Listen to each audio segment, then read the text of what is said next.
Thank you for having me today. This is a very important topic. Certainly how immigration certainly plays a role in our social ministry in the church, but also how healthcare and immigration interact. Because a lot of times, at least in the immigration debate, there's been a lack of attention to how the immigration or how our immigration system impacts healthcare for people who are in the system, maybe not officially in the system, but are in need of healthcare. So this is a very important topic. I would like to echo Dr. Kozewski's comments about Archbishop Supage, soon to be Archbishop Supage, who I've worked with periodically in my position. He's very, very strong advocate for immigrants. He's worked behind the scenes from Washington State, working with the House leadership, for example, Kathleen McMorris Rogers, who's number 3 in line to try to push the House bill through. And he's also a very strong advocate for healthcare for all. So you're in for a treat with your new bishop coming in. What I want to do is basically talk a little bit about the elements of the church's position on immigration, why we're involved, what we see the moral issue is in the debate, and what we see the solution is, and how Pope Francis has arrived on the scene and really impacted our work and our vision on immigration. I hope to go maybe 35 minutes and allow some time for questions, because it is an issue that can elicit questions, definitely, if not controversy. So the first question is, why is the church involved in this issue? And most of you might know this answer. You might have thought about this answer. You might think, well, it's obvious why we're involved, but you would be amazed going to talk to Catholics around the country that they don't understand why the church puts this as a priority or one of the priority issues for the church. I mean, once you get past the argument of, for some, that we belong in the public square, there are some of those who say that the church shouldn't even have a voice in the public square. Once you explain the First Amendment to them and then listen to them, then you can make the argument. But I mean, really, it is pretty clear why the church should be involved in it, but it's important to go over why, because it sort of goes to our motivation to what our position is. First of all, I'd like to say it's institutional. And what do I mean by that? To borrow a phrase from a toy store, immigrants are us. I mean, the church has grown in this country, really parallel to the country, based primarily on immigration. In the original 13 colonies, we were less than 1% of the population, and now we're about 22 to 23% of the population. And that's not just because we're fertile. It's because of immigrants that have come over the years from different parts of the world that have been predominantly Catholic immigrants. Irish, Italians, East Europeans, even Asians populations are Catholic. And now we have a primary migration from the South where 60% of those who are coming are Catholic. So we have a sort of an obligation, or a pastoral obligation to those who are coming and arriving in our churches. I like to say that the first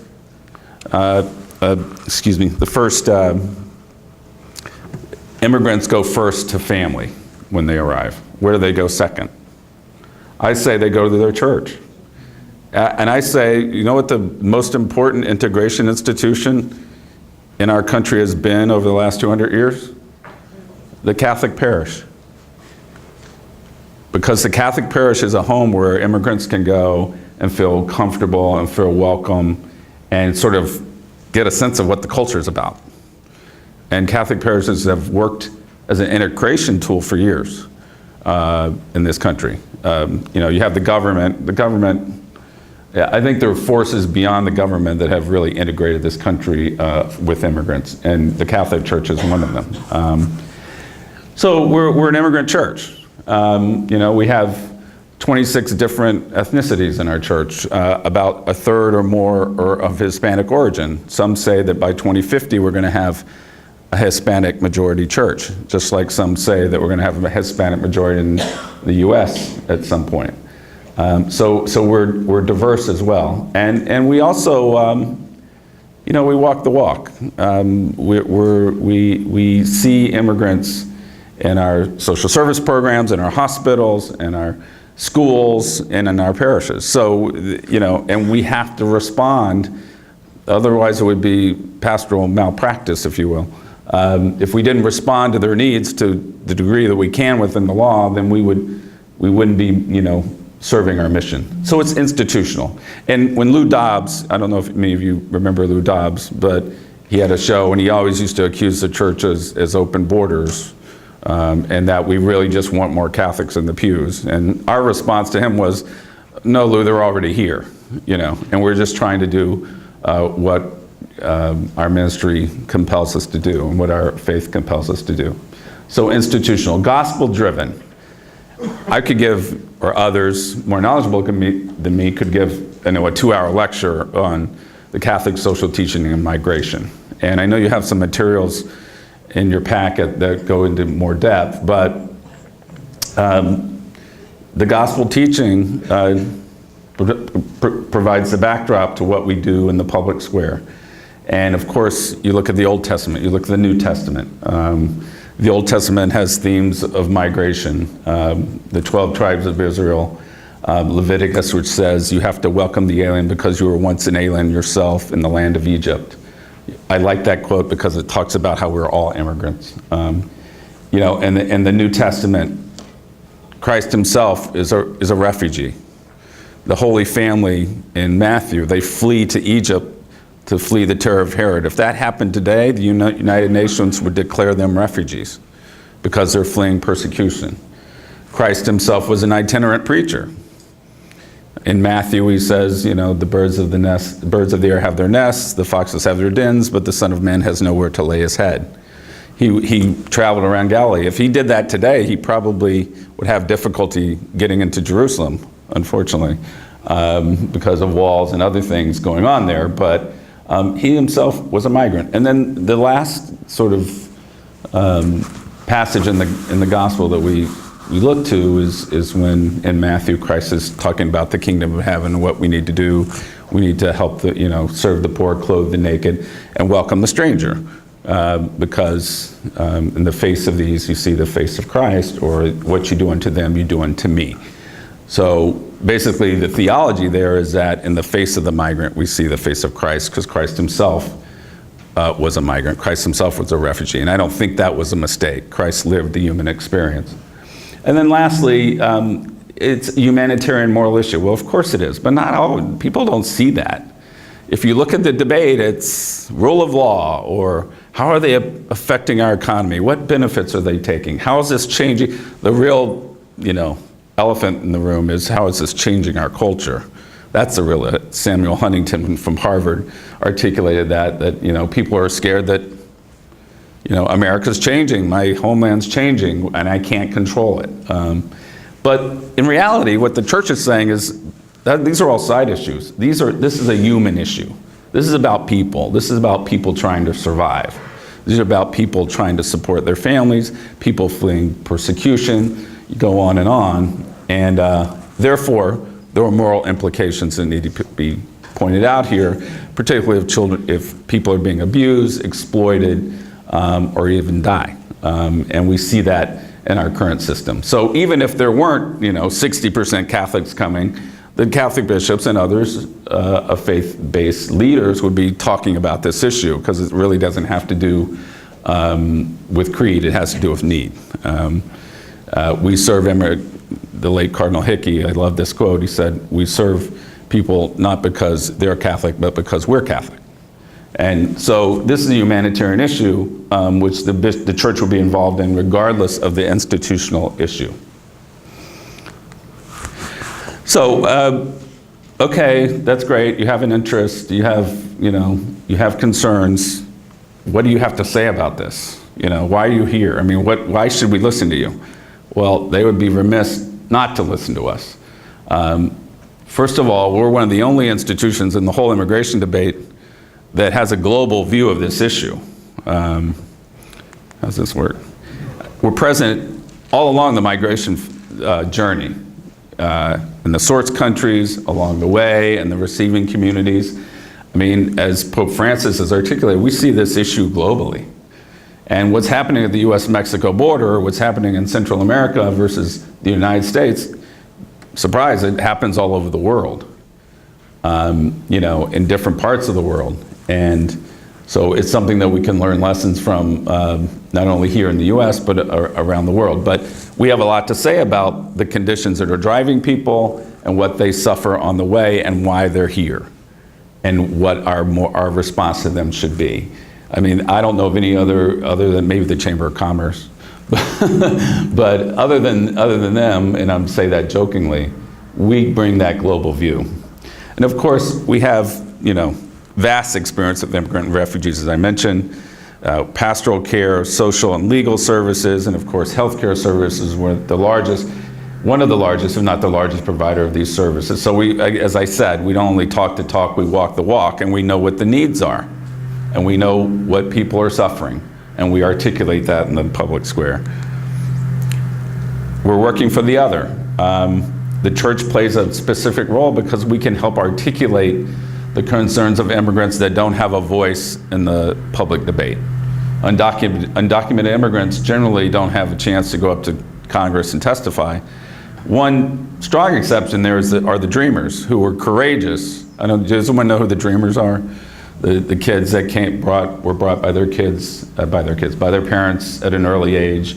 President Obama gave them deferred action. But they've been very courageous in advocating before Congress, even when they were undocumented.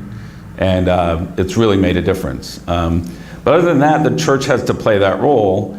And we also go in, really, even though we do have the institutional interest, it's not that we're going in to improve our lot. We're trying to improve the lot of the people that we serve. And then, of course, we have a constituency. We have a captive audience, if you will, in all of 18,000 parishes across the country.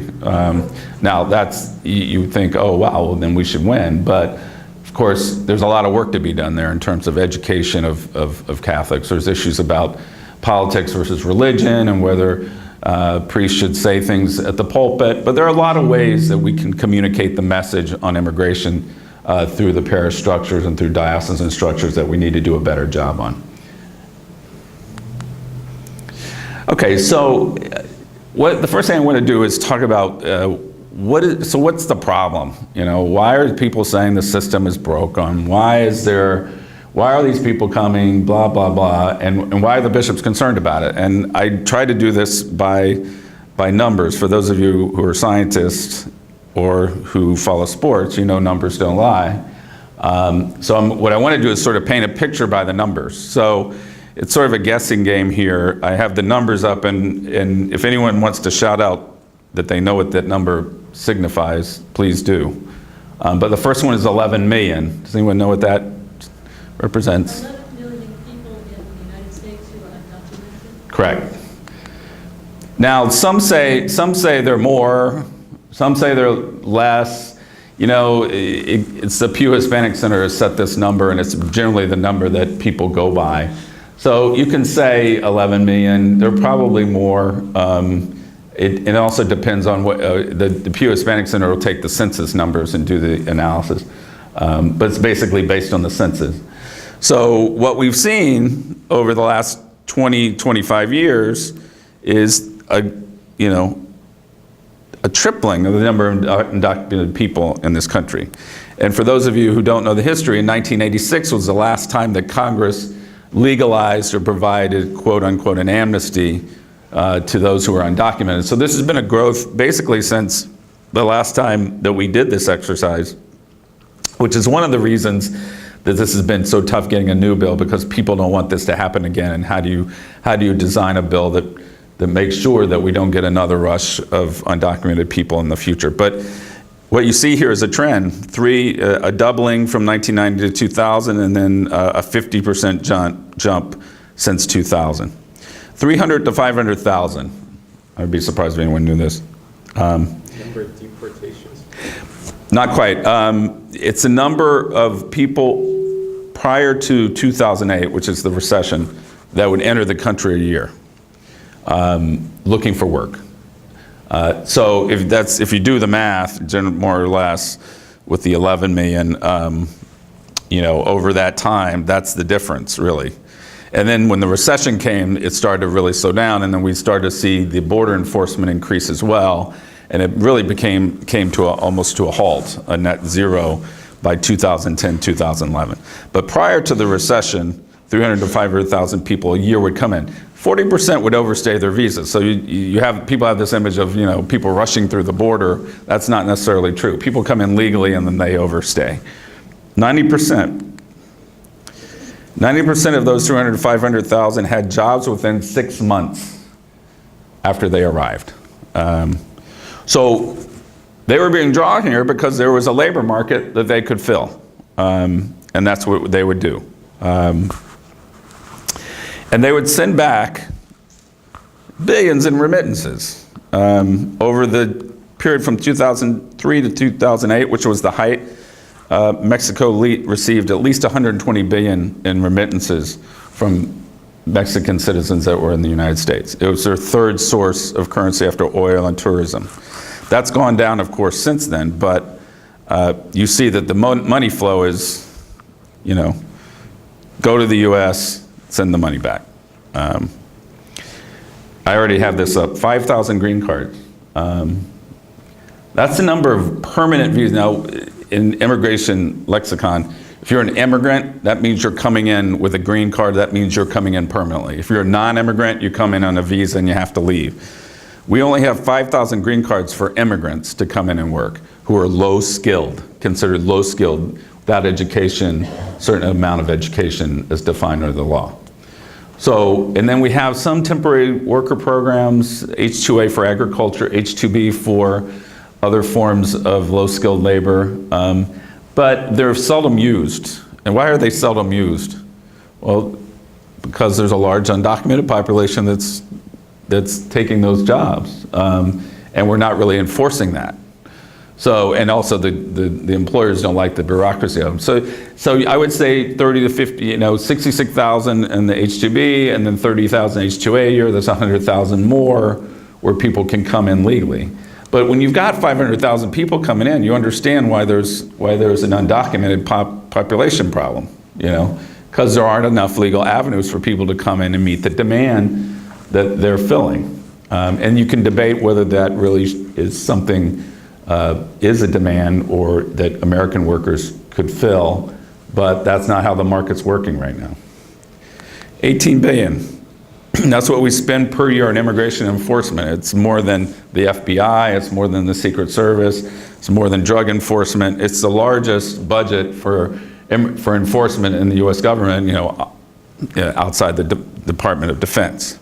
So we're spending $18 billion a year. Over 10 years, we're spending, up to $200 billion a year just on trying to keep people either out or deporting them or detaining them. And the church's argument is like, is this where we want to go? Since 1986, it's going to be 30 years in 2 years. What's our policy been in this country on immigration? Enforcement only, really. I mean, it's really more and more and more. And as you see, 3.5, it's not working. We still have 11 million people in this country who are out of status. They're not going home. They've built equities.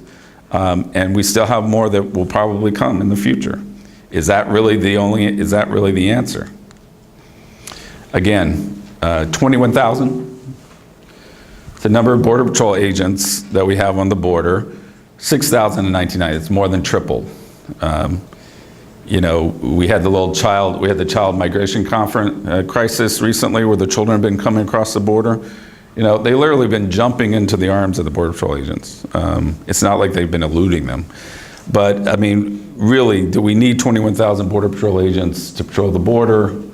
That's a question that others need to answer, but we think we need to look at those resources and maybe we can put them somewhere else.